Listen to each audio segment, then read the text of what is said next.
भारत और चीन ने आज करीब $10 बिलियन यानी 63,000 करोड़ रुपए के 24 समझौतों पर दस्तखत किए। इसके अलावा भारत में बुलेट ट्रेन चलाने को लेकर फिजिबिलिटी स्टडी को लेकर एक समझौता हुआ। बाद में साझा बयान जारी करते हुए पीएम नरेंद्र मोदी और चीन के प्रधानमंत्री ने एक दूसरे के रिश्तों को और मजबूत बनाने पर जोर दिया।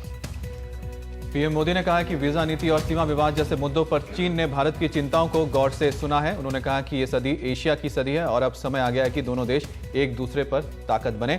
और साथ ही हम बताएं कि आपको अभी विदेश सचिव जयशंकर बात कर रहे हैं हमारे भारत के, उनके पास सीधा जा रहे हैं। Then there was an event to do with the leaders of provinces and mayors, leaders of regions. 24 agreements were signed.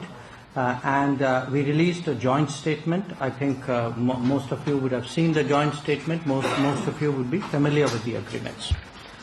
Now, if I were to broadly describe the approach of the two sides to this visit and the discussions which took place, I think the approach was of two major powers dealing with each other, two major powers in the region and in the world.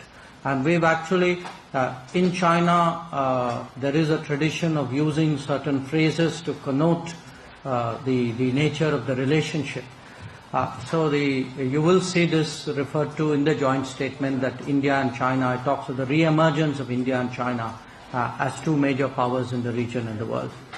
And who will be dealing with each other with mutual respect and sensitivity, and who will be taking into account each other's concerns, interests and aspirations. In terms of the relationship again, and this is a very careful choice of words, it is a constructive model of relationship. And what you see in the joint statement is this two major powers dealing with each other in a constructive way, now expressing that in bilateral relations, on regional issues and on global issues.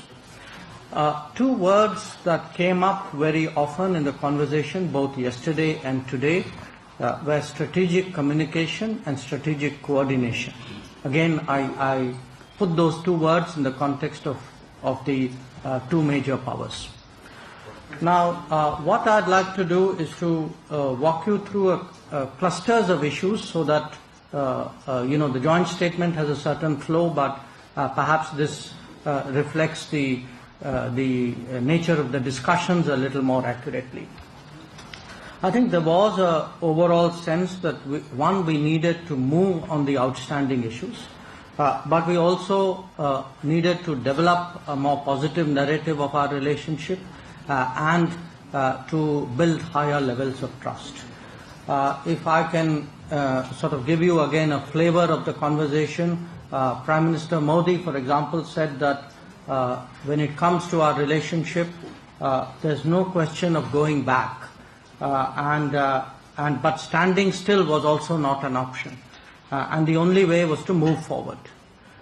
Similarly, today, Premier Lee spoke of the image of our relationship in the past being of adversaries and competitors, and why today we need to credibly project a positive partnership. That sense that today the relationship is poised at a very important juncture where there are possibilities of moving forward, again was felt yesterday by President Xi, who actually quoted Chairman Mao about 10,000 years being too long, and he said, "Seize the day, seize the hour."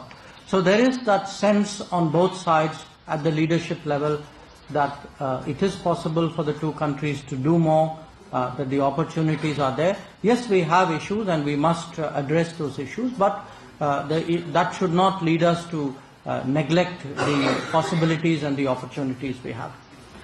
Now, in terms of the bilateral political, security, defense cluster of issues, there was a fair amount of discussion on the border and on strengthening peace and tranquility on the border. There was an agreement that we should expand the number of border BPMs, the border personal meeting points. At the moment, we have four BPMs in operation. One in Bumla in the eastern sector, in Nathula in the Sikkim sector, Chushul in the western sector, and Kibutu Damai, which was opened recently, in the eastern sector. So we'll be looking in the near future to expand the number of BPMs. There was also a sense that the frequency and the context in which these meetings took place could be increased, expanded, that both sides would work to implement existing agreements, and that the leaderships will pay close attention to the border situation. On the defense side, again, there was a agreement that there should be more exchanges and interactions, and the Vice Chairman of the Central Military Commission would be visiting India. Raksha Mantri has been invited to visit China. And there was an initiative that in our military-to-military cooperation, we should focus on HADR, humanitarian assistance and disaster relief. So we would be discussing the possibility that between the two militaries now this becomes a subject for a joint activity or an exercise. There's also an agreement to activate hotline between the military headquarters of the two countries. In terms of the political level visits, an important visit that we are expecting soon is from the chairman of the National People's Congress, Chang De-jiang, whom Prime Minister will be meeting soon. So that was the incoming political visit that we are looking at immediately. Moving on, counter-terrorism featured strongly. I think I shared with some of you yesterday that Kabul and Karachi came up in the conversation. So again, the sense that this was a shared threat for both countries and that we needed to work more closely. A new element this time in the visit was the leaders of the regions. So we've created a forum for leaders of regions. The first meeting of that forum took place. As many of you are aware, some chief ministers and mayors are here. And this is in keeping with the government's emphasis on cooperative federalism.